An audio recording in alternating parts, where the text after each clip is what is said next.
Welcome back, all you Fabricants and Fleshbags, to the super, not funny show, reviews. And today we're going to be talking about episode 7 of Beavis and Butthead, coming to you from MTV Paramount Plus. It's entitled Kidney slash The Good Deed.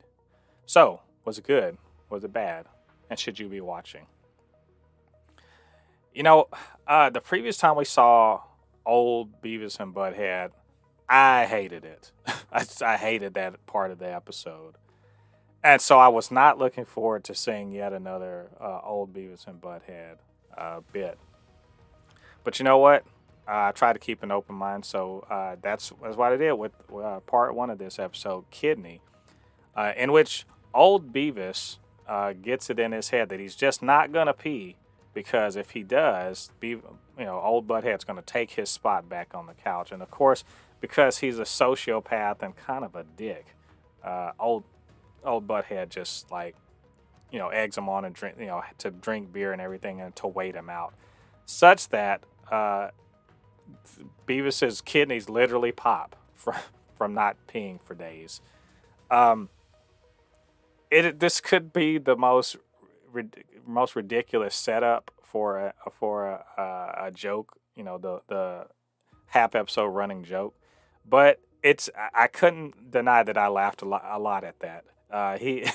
His kidneys literally popping like balloons and everything, and he's on deathbed or whatever. He needs a transplant and everything, and Butthead just being Butthead, not really giving a crap. But he's there. Like this, it's weird. Like he doesn't give a crap about Beavis, and yet he's still at the hospital and everything. But he's not going to donate his kidney or anything. And what really makes this episode shine is I love the callback nature of this. We get to see 40-something 50-year-old Stewart, complete with a winger shirt with a blazer over it. He's bald and everything. Just so happy to see him. Like his completely, yeah, we used to be friends and everything. They're like, we're really not. They're still, they still don't like Stewart. And yet, as usual, Stewart hangs around to kind of provide for them.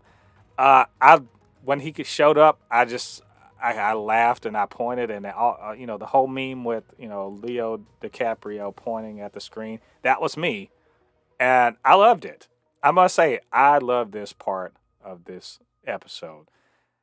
Stewart being there is just reminding me of all the fun times in the past when they were teenagers, being complete idiots, and Stewart looking up to them for some stupid reason that things have not changed.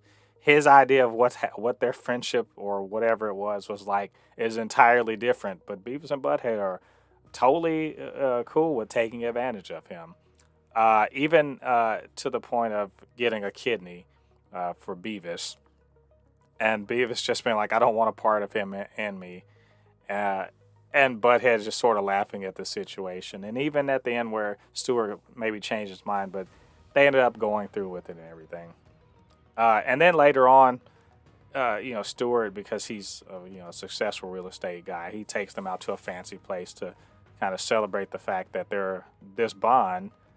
And Beavis Beavis is kind of, let's call it, he's kind of a piece of crap too, just like Butthead, when it comes to Stewart at least. And he drinks a whole bottle of champagne and pops Stewart's kidney in front of him. The whole thing was building up to that punchline and everything like that. But I thought it was just great. Stewart's addition was inspired, I think.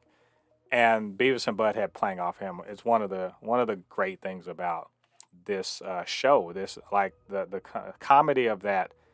Because Stewart's clearly grown up and everything. He's, successful. But he's still the same kind of dumbass kid that looks up to these two really stupid people. And just seeing their disdain for him, even in the midst of him, being a good person to them, it's still funny. It still works, and I'm glad that they decided to make a feature for that. That leads us to The Good Deed, the second half, and we're back to young Beavis and Butthead in our time now, where they find out that there's a school dance, And then, while they're out, I guess instead of going to school dance, they say they're just going to hang out with and drink beers and smoke or whatever. But they don't end up doing that because they're dumb and don't have access to any of it.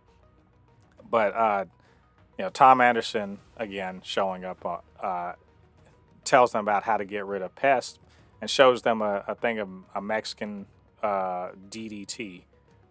And because they're dumb, they see a fly on it and they see Spanish, so they think Spanish fly. This is a whole jug of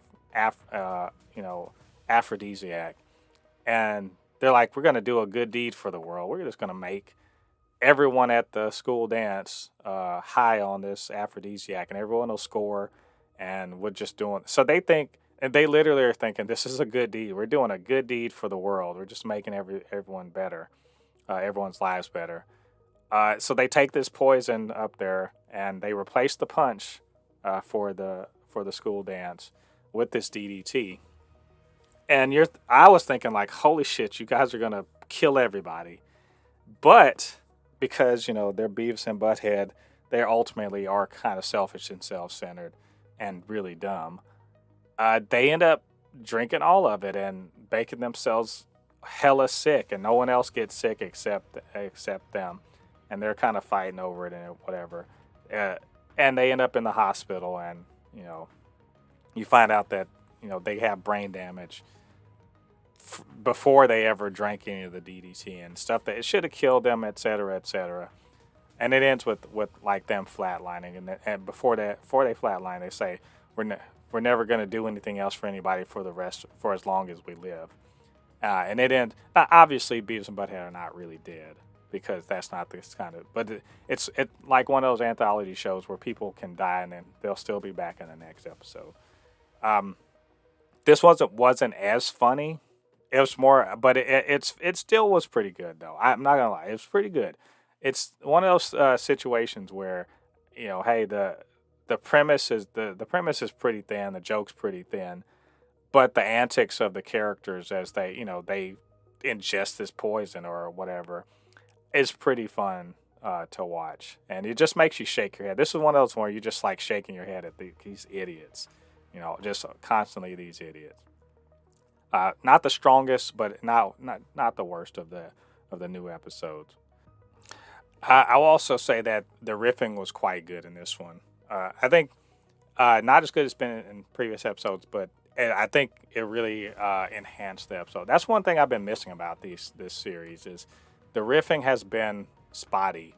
The previous episode had really great riffing. This one had pretty good, and I think that is what really kind of takes the episode over the top, is that when they're watching something and making fun or whatever, having their little conversations, that's what really kind of elevates these episodes. And I think it did pretty good in this one, but not the greatest, but better than most of the other episodes. So I hope they continue that trend. So overall, I did like this episode. I think they've actually hit their stride quite a bit in this series, and I've enjoyed it quite a bit. And I'm going to keep on watching. I think that this slow beginning, but they have really kind of figured out what exactly they're supposed to be doing in this show, and I'm there for it. So anyway, what do you guys think about this episode? What do you think about what I had to say? Get down to the comment section. Let me know your thoughts. Of course, you can always hit me up, supernotfunnyshow@gmail.com, or at supernotfunnys1 on Twitter. And do me a favor, get down there, hit a like on that this particular video, and subscribe. Help me out on that YouTube algorithm, and just join the channel. I really appreciate it.